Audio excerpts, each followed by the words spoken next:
د لوی او مهربان خدای په نوم.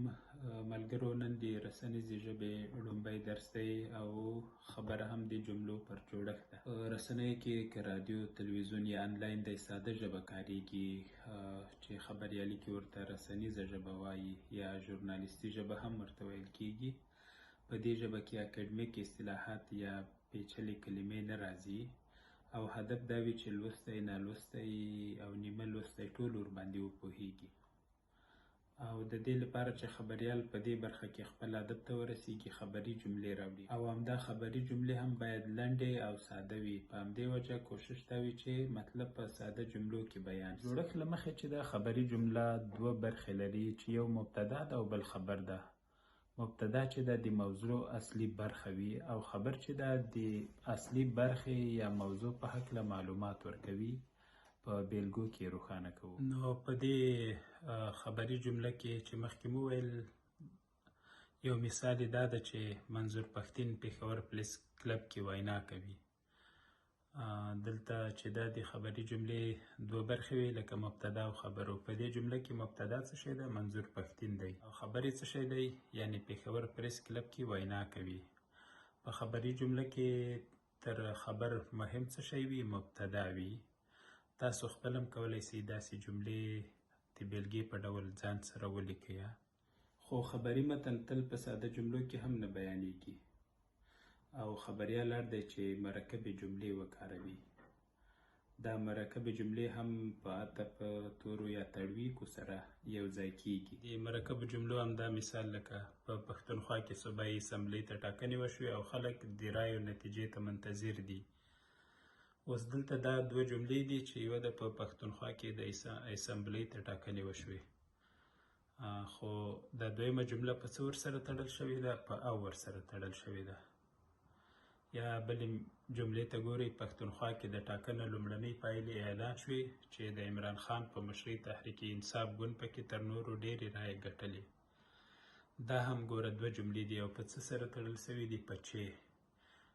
جلا هم لیکلی سو، خو د ګډ لیکلو ښېګڼه یې دا ده چې مطلب اختصار شوی او لنډ وخت کې رسول کیږي. اوس که دا جمله جلا لیکي بیا به یې داسې وایي چې پښتونخوا کې د ټاکنو لومړنۍ پایلې اعلان شوې.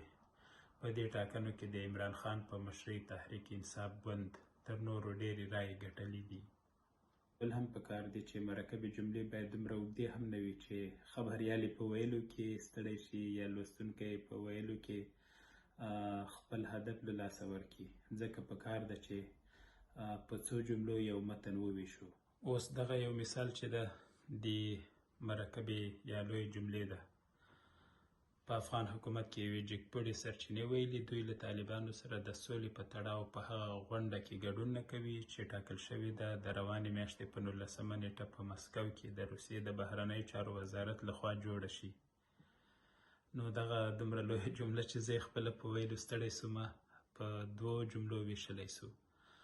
د افغان حکومت یوې جګپړې سرچینې ویلي چې دوی له طالبانو سره د سولې په تړاو د مسکو غونډه کې ګډون نه کوي. ټاکلې ده د روسیې د بهرنیو چارو وزارت دا غونډه د روانې میاشتې پر 9مه په مسکو کې جوړه کړي.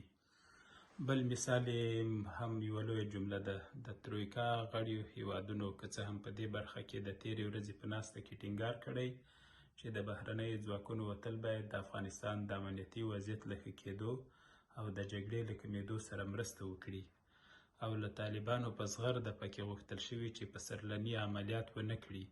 خو د افغانستان امنیتي چارواکي وایي چې دې ډلې جګړې او بریدونو ته چمتووالی نیولی دی. نو دومره لویه جمله ده، دغسې سره لنډولی سو.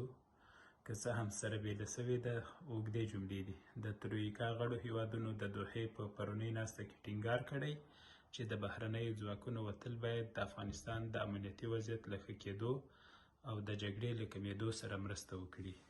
دوی له طالبانو هم غوښتي چې پسرلني عملیات ونه کړي. خو د افغانستان امنیتي چارواکي وایي چې دې ډلې جګړې او بریدونو ته چمتووالی نیولی. یوه خبره دا ده چې داسې جملې له ژباړې اغېزمنې وي او له ژباړې وروسته باید خبریال سوچ وکړي چې څنګه یې خپلې پښتو بڼې ته برابرې کړم او ساده یې کړم. د رسنیزې ژبې مینوالو په دې ویډیو کې خو موږ او تاسو د جملو پر جوړښت خبرې وکړې. راتلونکي کې به د رسنیزې ژبې د جملو پر ځانګړنو خبرې کوو. پاک الله مو مل او مددګار، او که کوم نظر او وړاندیز لرئ زموږ سره به شریکوئ، او په دې برخه کې خپل مثالونه هم زموږ سره په خپلو تبصرو کې شریک کړئ، او دا ویډیویي لړۍ له نورو ملګرو سره په تیره له نجونو سره شریکه کړئ، هغه نجونې چې غواړي ژورنالیزم کې وځلیږي.